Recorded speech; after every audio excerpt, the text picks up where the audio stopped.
간호사 국가고시 합격에 가장 확실한 길. 대방열림의 특강은 다릅니다. 현장 강의 100% 신규 촬영, 강의 경력 20년 이상의 검증된 오정화, 김희영 교수팀, 많은 합격생이 추천하는 명품 강의, 간호사 국가고시, 간호직 공무원, 합격은 역시 대방열림고시 학원입니다. 네, 안녕하세요. 안녕하세요. 네, 간호사 국가고시 대비 모성간호학을 강의를 맡고 있는 오정화입니다. 자, 여러분들이 모성간호학은 대표적인 게 임신, 분만, 그 다음에 산후기, 갱년기 이런 계통이 대부분인 것이죠. 아직은 결혼하지 않는 학생들이 대부분이죠. 그렇기 때문에 아직 경험해보지 않았어요. 그래서 되게 어렵게 느껴지고요. 또 이 자리에 우리 남학생들 앉아있죠. 우리 남학생들한테는 제일 취약한 과목이 모성간호학입니다. 왜? 여성의 생식 구조부터 공부를 해야 되고, 모성에서 시험 문제는 남성의 생식 구조는 안 나오거든요. 그러니까 여성의 생식기계부터 공부를 해야 되고, 또 전혀 모르는 여성 호르몬, 그다음에 임신, 분만, 그렇죠? 산후기, 갱년기, 그죠? 폐경, 뭐 이런 것들을, 부인과 질환 이런 것들을 공부를 해야 되기 때문에 조금 어려워진 과목입니다. 그렇지만 모성 문제는 다른 과목에 비해서 어렵지 않아요. 쉬워요. 조금만 공부하면, 그 리듬만 좀 알면은 쉽게 공부할 수 있고요. 모성과락은 많지는 않는데 조금 물음표는 우리 남학생들이 조금 물음표라는 거 보시면 되는데, 그래도 제가 가이드한 부분만 충분히 공부하면 가능합니다. 자, 그래서 특히 모성간호 공부를 좀 지금이라도 정리를 잘 해놓으시면 여러분들이 이제 결혼하면서 겪게 되는 삶의 변화들이 있죠. 임신, 분만 이런 과정 등을 조금 더 쉽게 접근할 수 있고요. 또 우리 삶에 대해서 적극적으로 대처를 할 수 있다는 느낌도 들 수 있습니다. 우리 모성문항은 총 35문항이죠.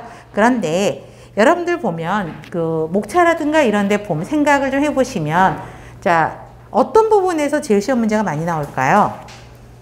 정상적인 부분에서 시험 문제가 제일 많이 나와요. 그러면 정상적이라고 하는 부분이 어디예요?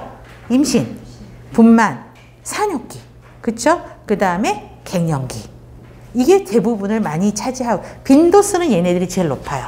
근데 그 다음에 나오는 것들 중에 항상 따라오는 게 고위험 질환에 대해서 이제 문제들이 나오게 되죠. 그래서 그런 부분들을 제가 정리를 잘 해드릴 겁니다. 자, 그래서 정상 부분만 그래도 공부를 해도 충분히 점수를 얻으실 수 있는 부분이고요. 다른 과목과 마찬가지로 3시간씩 6회 18시간으로 진행을 할 겁니다.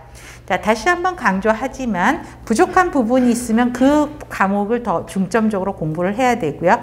내가 우리 남학생들 모성간호학에 취약하다 그러면 모성간호학에 더 비중을 많이 두고 공부를 하셔야 되겠고, 중요한 거는 반복이 중요합니다. 그래서 복습 수시로 하시는 거 부탁드립니다. 문제 많이 풀거는 보다는 기본 이론 개념이 굉장히 중요하다고 보시면 되겠습니다. 자, 그러면 들어가 보도록 하겠습니다. 자, 119페이지 1번 여성건강 개념이죠. 자, 여성건강 간호의 목적을 물어봅니다. 근데 이런 문제는 절대 틀리면 안 되죠. 굉장히 쉽죠. 자, 여러분들 유인물에서 보면 기본 철학이 나오죠. 여성 중심, 여성건강 간호학은 여성만 들어가는 게 아니죠. 또 누가 들어가요? 가족 중심 접근법이죠. 그래서 첫 번째 줄에 여성중심, 가족중심 접근법 꼭 기억을 하셔야 되겠고요. 자, 개념도 보세요. 여성의 일생을 통한 전 연령층이에요. 그래서 여성 자신과 가족의 안녕, 건강 증진, 유지 이런 걸 돕는 거고요. 가임기 여성뿐만 아니라 남편, 신생아, 그렇죠? 애들까지도 들어가죠. 여성의 성숙성과 관련하여 사춘기부터 폐경기 이후까지 관련되는 건강 문제를 가족 중심적 접근 방법으로 풀어내는 거죠. 그래서 가족 중심이라는 말 꼭 기억을 하시고요. 그다음에 목적도 나오죠. 성특징을 중심으로 여성의 삶 전체에서 그들이 편치 않음을 간호하는 거고, 두 번째에도 보세요. 가족 중심 접근법, 여성 중심 방법으로 가야 되고요. 개념의 세 번째 땡과 목적의 마지막 땡도 거의 같은 말이죠. 핵심 단어는 가족 중심, 여성 중심이라는 거 꼭 기억을 하시기 바라겠습니다. 그러면 1번 볼게요. 1번은 O예요, X예요? 왠지 O 같죠? 근데 틀렸죠? 자, 임부와 신생아 그 가족이 임신과 출산만 하는 건 아니죠. 임신도 있고 출산도 있고 산역기도 있고 갱년기도 있고 여성 질환도 있죠. 그렇기 때문에 전체적인 거 다 들어가죠. 2번 여성 생식기의 질병과 초경, 사춘기, 폐경까지 다룬다? 아니죠. 폐경기 이후까지 다루게 되죠. 3번 여성의 텅스덩을 중심으로 출산기에 초점을 맞춘다? 아니죠. 출산기가 아니라 사춘기에서 폐경기까지. 그 다음에 4번 여성의 생식기관 그 기능에 대한 이해를 도모하고 성과 관련된 이용 요인에 대해서 이해한다. 이건 전혀 다른 문장이죠. 5번 전생, 이게 핵심이죠. 통해 건강유지, 증진, 질병 예방, 회복과 관련된 편치 않음을 탐구하고 간호하는 것입니다. 5번이 답이죠. 2번은 뭘까요? 가족중심 접근법을 강조하는 이유. 몇 번이죠? 4번이죠. 임신분만 육아는 어머니 일뿐만 아니라 가족 전체의 과업이죠. 그래서 유인물에 보시면 접근 방법은 굉장히 시험 문제 많이 나왔어요. 머스 들어가셔야 되겠고요. 가족중심 간호, 여성중심 간호를 강조하고 있죠. 자, 나머지는 그냥 보셔도 되는데 특히 기본 원리 봐보세요. 제일 밑에 기본 원리가 아니라 제일 밑에 가족중심에서, 그래서 가족중심 간호가 참여분만이요.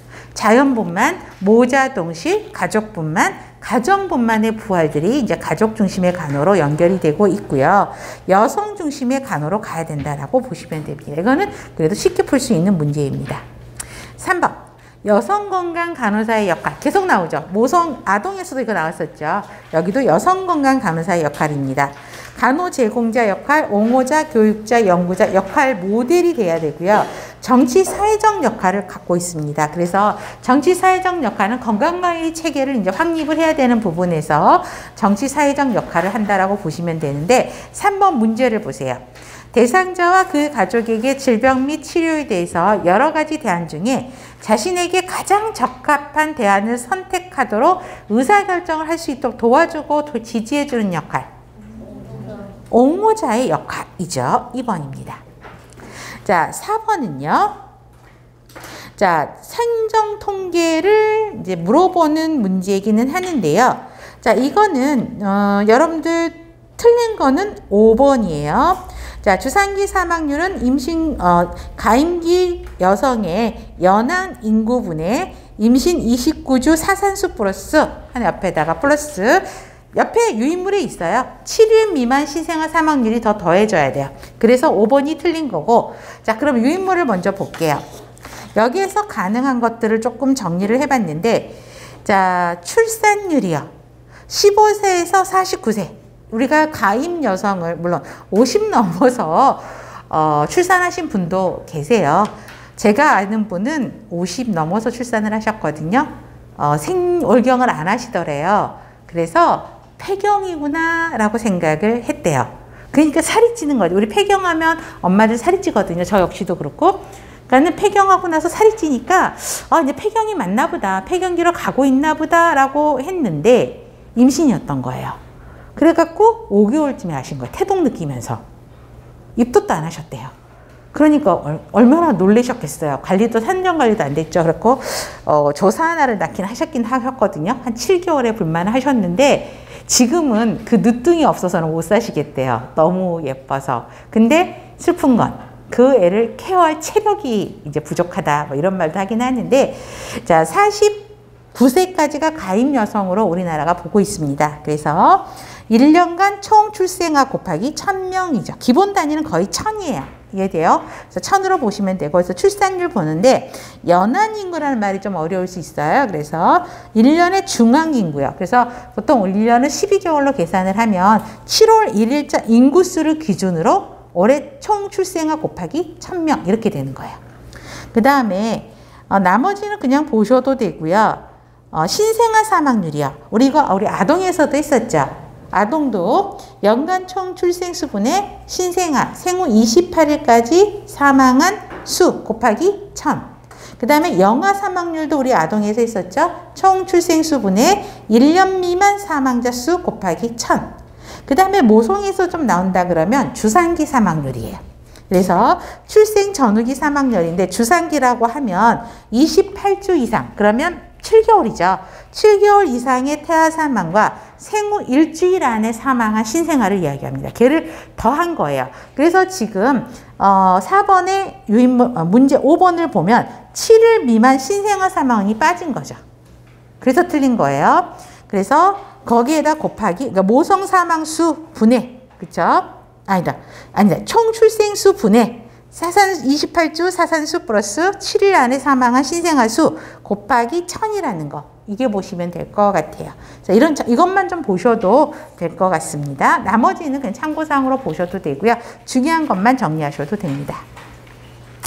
자, 우리 5번은 풀어볼게요. 생식기계. 외부 생식기계, 내부 생식기계도 공부할 거예요. 자, 사춘기 여성에서 내부 생식기의 성숙을 알 수 있는 징후. 내부 생식기. 몇 번이죠? 4번. 그쵸? 월경 시작이죠. 사춘기를 알리는 뚜렷한 지표가 첫 시작이 월경이죠. 초경이죠. 그렇기 때문에 월경 시작하는 게 내부 생식기의 성숙을 알 수 있습니다. 자, 성정체감의 의미를 잘 설명한 거.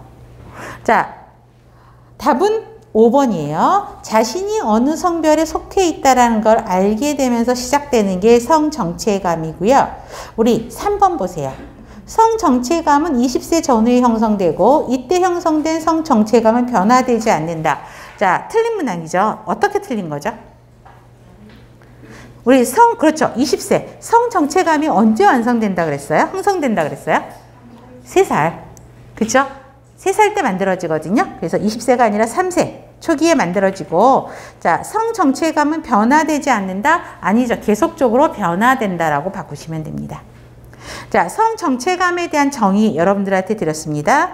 그래서 첫 번째 땡, 3세 정도의 형성이 된다. 계속적으로 발달되는 성장 발달의 요소다 라고 보시면 되겠고요. 나머지 정의는 참조하셔서 보시면 됩니다. 자, 7번. 청소년이 경험하는 성문제 발생 원인이 아닌 것. 몇 번일까요? 이것도 쉬운 문제예요. 성문제 발생하는 이유가 아닌 것.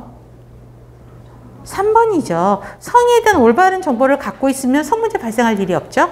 또 성에 대한 긍정적인 인식이 증가하면 성문제 발생 안 하죠. 1번, 2번, 4번, 5번 이런 것들이 전부 성문제를 일으키는 원인으로 볼 수 있습니다. 또 피임법에 대해서 제대로 모르는 경우도 성문제가 대두되고 있죠. 여러분, 성문제 여러분들 다 알 거라고 생각을 하는데 나중에도 피임에 대해서 이제 또 공부를 할 건데, 우리 그래도 간호대학 학생들은 들은 풍월이 있어서 조금은 알아. 근데 은근히 생각보다 우리 여대생들 되게 몰라요. 피임하는 방법. 그쵸? 그렇기 때문에 이런 거에 대한 것도 교육이 명확하게 이루어져야 되겠죠? 자, 8번. 성교육과 성상담 방법인데요. 자, 유인물 먼저 볼게요. 개방형, 폐쇄형 질문을 통해서 궁금해하는 걸 먼저 파악을 해야지 궁금해하는 거에 대한 답을 줄 수 있죠. 논리 중심보다는 주제나 문제 중심으로 가야 되고, 그 성교육을 받는 대상자 연령을 파악해서 거기에 맞게 성교육을 해야 되고요. 남녀 섞어놓고 해야 돼요. 남자애들만 분리해서 하고 여자애들만 하는 게 아니라 남녀 혼성 집단 동그라미 하셔야 되겠고요. 문제가 있는 대상자, 성폭행 경험자가 상처를 입지 않도록 해야 되고요. 이때는 전문용어, 너무나 막 의학용어보다는 책에 있는 전문용어들을 쓰면서 사실적이다, 구체적이다, 직설적으로 설명을 하셔야 됩니다. 또 하나, 성에 대한 긍정적, 확고한 가치관을 능동적으로 습득하도록 해 주셔야 되죠. 자, 그러면 8번, 적절하지 않는 거는 바로 나오죠. 5번이죠. 논리 중심보다는 주제나 문제 중심으로 가야 되죠. 우리 9번은 우리 상식으로 풀어야지. 자, 배란식이야. 이것도 뒤에 계속 나올 건데. 몇 번이죠? 3번이죠. 다음 월경 예정일이죠. 월경 시작일에서 플러스 마이너스 14일 플러스 마이너스 2일 전. 그래서 평균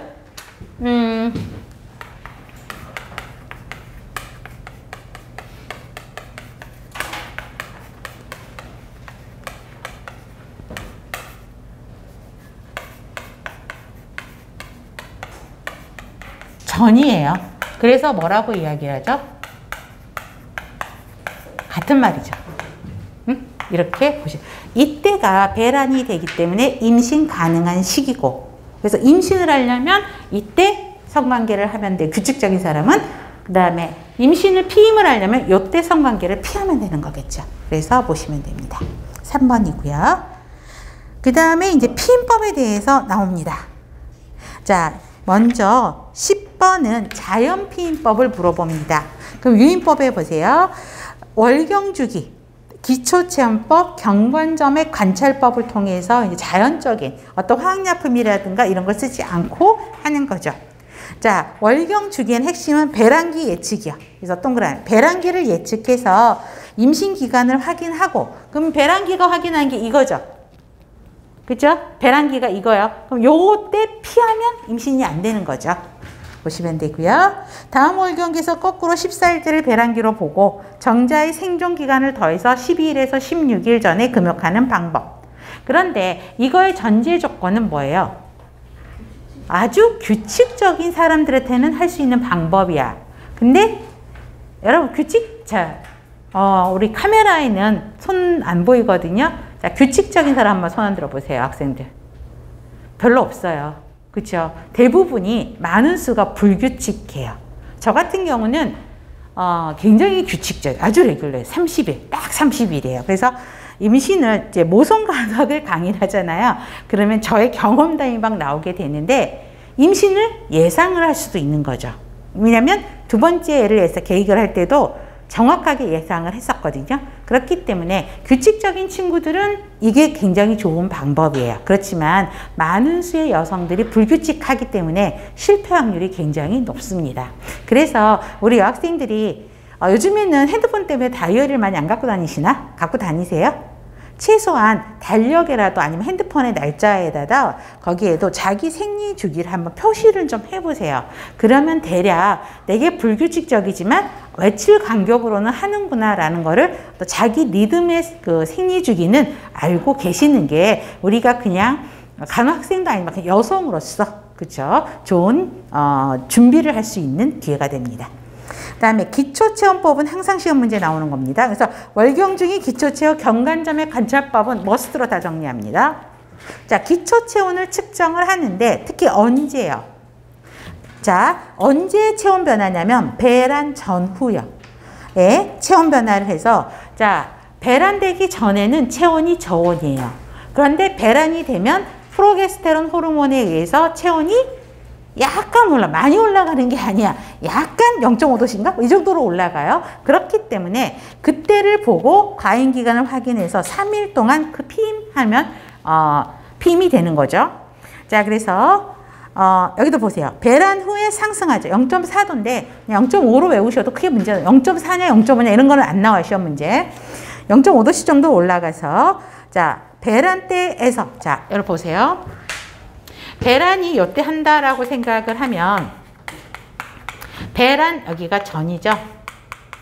전 후, 그 다음에 후. 배란 전에는 어떤 호르몬이죠? 강한 게 에스트로겐 호르몬이 강해요. 그래서 이때는 체온이 낮아요. 조금 낮아요.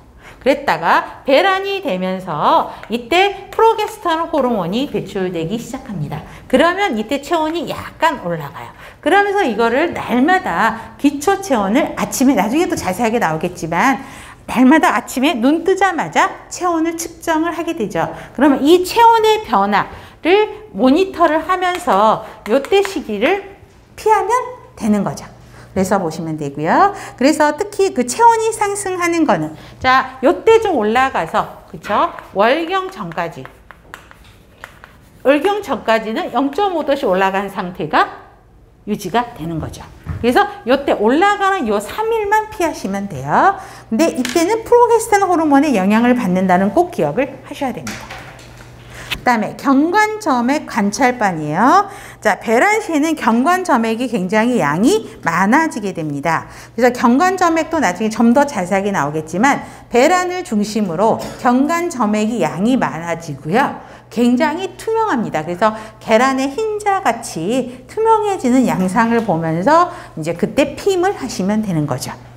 자, 그러면 10번 볼게요. 기초체온법을 물어봅니다. 1번은 틀렸죠. 어떤 호르몬? 프로게스테론 호르몬. 배란 전에는 체온이 하강하고 배란 시에는 체온이 상승한다. 2번이 답이죠. 3번. 그럼 3번을 어떻게 볼까? 기초체온법은 배란기를 정확하게 예측해내는 방법이다. 아니죠. 자, 기초체온을 날마다 재요. 그죠? 재는데 이 체온에 영향을 주는 요인들이 굉장히 많아요. 날씨가 이렇게 덥거나, 그쵸? 감기 증상이 있으면 또 올라가거나, 아니면 겨울에는 전기 패드들 많이 쓰잖아요. 전기요들. 그런 데 있으면 0.5도씨는 금방 올라가죠. 그래서 다양한 요소들이 많기 때문에 실패할 확률이 굉장히 높습니다. 4번. 체온이 상승할 때 성관계를 하면 임신이 되죠. 그러니까 이때 피임을 해야 되는 거죠. 성관계를 금해야 되는 거겠죠. 피임 목적이니까. 감염, 과로 및 성교 요부 등은, 자, 감염이 있을 때는 체온이 올라가요, 내려가요? 올라가요. 과로하면 올라가요. 성교를 하게 되면 올라가게 되죠. 이런 것들은 기초 체온의 변화를 주지 않는 요소가 아니라 변화를 주는 요소죠. 그래서 답은 2번입니다. 11번 볼게요. 자, 유인물 보면 여러분, 피임법 종류만 해도 이렇게 많고 시험 문제가 얼마나 많이 나올까? 그렇죠? 근데 이제 많이 나오는 거는 여기에서 피임법에서는 경구피임약과 자궁내 장치가 제일 많이 나와요. 국시에서는. 그런데 제가 여러 개 써놓은 것들이 있을 거예요. 뭐 누바링, 피하 이식법, 페미돔 막 이런 거 써놨거든요. 사실 이거는 국시에는 아직까지는 안 나왔는데 여러분들이 세대는 피임을 해야 되는 세대잖아요. 그렇죠? 그렇기 때문에 그런 정보를 조금 더 알려드리려고 조금 자세하게 적고 일부러 그런 문제 중심으로 문제를 내봤어요. 충분히 가능성이 있는 문제들입니다. 자, 경구피임약 뭐 들어갑니다. 일단 여러분들이 가장 먼저 시도하는 게 경구피임약일 거예요. 여성분들이. 자, 경구피임약은 에스트로겐과 프로게스테론 복합체로 이루어져 있기도 하고요. 프로게스테론만 되어 있는 경구피임약도 있습니다. 자, 세 번째 별표. 배란도 억제하지만, 자, 난관 기능을 방해하고 자궁내막 경감전의 변화로 착상을 못하게 하는 거죠. 그러면서 피임 효과예요. 그래서 경구피임약의 세 번째 특성은 꼭 기억을 하시고요. 그 다음에 월경주기 조절에 효과적입니다. 장점은 100% 효과가 있고요. 월경주기 조절이 가능하고요. 성생활하고 무관하게 사용할 수 있습니다. 단점은 이거 날마다 복용을 해야 돼요. 우리 영양제도 날마다 복용하는 거 쉽지 않죠. 깜빡깜빡하죠. 특히 요즘 저 같은 경우는요. 약 먹는 걸 자꾸 깜빡깜빡거려요. 그렇죠? 자, 매일 복용해야 효과가 분명하기 때문에 잊어버리는 경우들이 많아요. 자, 부작용은 별표하세요. 이거를 다 외울 수는 없죠. 부작용은. 자, 이건 이런 문제가 있을 때, 경구피임약을 먹으면 이런 문제들이 좀 있겠구나라고 보시면 되는데, 출혈도 있고요. 월경도 있고, 그쵸? 보시면 됩니다. 자, 절대금기에서 절대금기냐 3대 금기냐를 외울 필요는 없고요.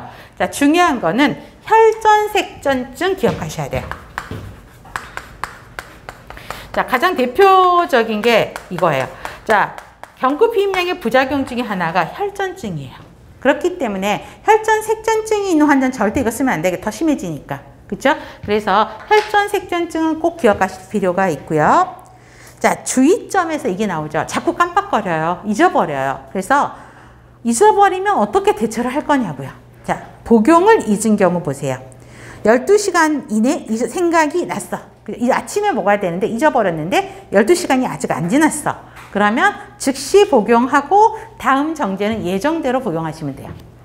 12시간 이상을 경과했네? 그러면 일단 잊어버린 그 시간에 한 14시간째 알았어. 그러면 어때요? 약 복용하고 다음 정제도 예정대로 그 다음날 복용하시면 돼요.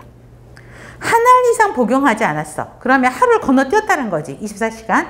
그럴 때는 마지막 항정과 재날짜 한 장을 같이 먹어야 돼요. 동시에 복용하고 그 다음에 다음날 예정대로 먹으면 되는데 아무래도 효과는 떨어지겠죠. 피임약 복용 중단을 원할 때는 오늘부터 내가 안 먹고 임신해야지? 이거 안 돼요. 그 복용 주기를 다 끝나고 스탑하셔야 됩니다. 임신을 원할 때는 다른 피임법을 병행해서 해야 되고요. 자, 자궁내 장치가 올해 시험 문제 나왔었죠. 자, 자궁내 장치는 뭐예요? 자궁 안에 어떤 피임 기구를 넣는다라는 건데, 자, 수정란 장치 착상을 방지하고 정자의 난간 이동을 방해한다. 이거는 꼭 기억하셔야 됩니다. 착상 방지예요. 자, 자궁내 장치는 이런 형태로 되어 있어요. 이렇게 되어 있어 갖고 자궁이 이렇게 있죠. 이렇게 있으면 여기에 이렇게 T자 모양으로 되어 있어서 이 안에 수정란이 들어오면 착상하지 못하도록 막는 기구가 자궁내 장치입니다. 자, 부작용은요. 월경불순이 되고요. 그 다음에 이게 플라스틱 기구거든요. 그러면 뭔가 안에 들어가 있지, 플라스틱이. 그러면 뭘 일으킬까? 염증을 유발할 수 있습니다. 그래서 뭐 골반염증성 질환, 세균성 질염 이런 것들도 있고요. 또 대표적인 게 허리가 너무 아파요. 그래서 요통을 호소하는 분도 있고요. 그 다음에 질빈부밀 경험이라는 게 뭐냐면 이걸 하시는 분들 이야기가 안에다 뭔가를 넣어놨죠. 그러면 우리가 바자이널 디스차지가 정상적으로 나오죠. 우리 학생들. 그런데 이건 월경도 아니고요. 약간 핏빛이 있으면서 조금 정상적인 게 아니면서 왜 팬티만 입기는 좀 그렇고 아니면 팬티 라이너를 좀 계속 써야 되는 불편감이 있어요. 왜? 디스차지가 뭔가가 나와요. 그래서 팬티 라이너를 계속 한다고 생각을 해보세요. 여러분. 날마다. 그것처럼 귀찮은 게 어디 있어요. 그죠? 그런 부작용들이 있습니다. 대표적인 게 월경 가다, 그 다음에 출혈, 염증, 그 다음에 요통, 질분비물이에요. 요거는 기억하실 필요가 있습니다.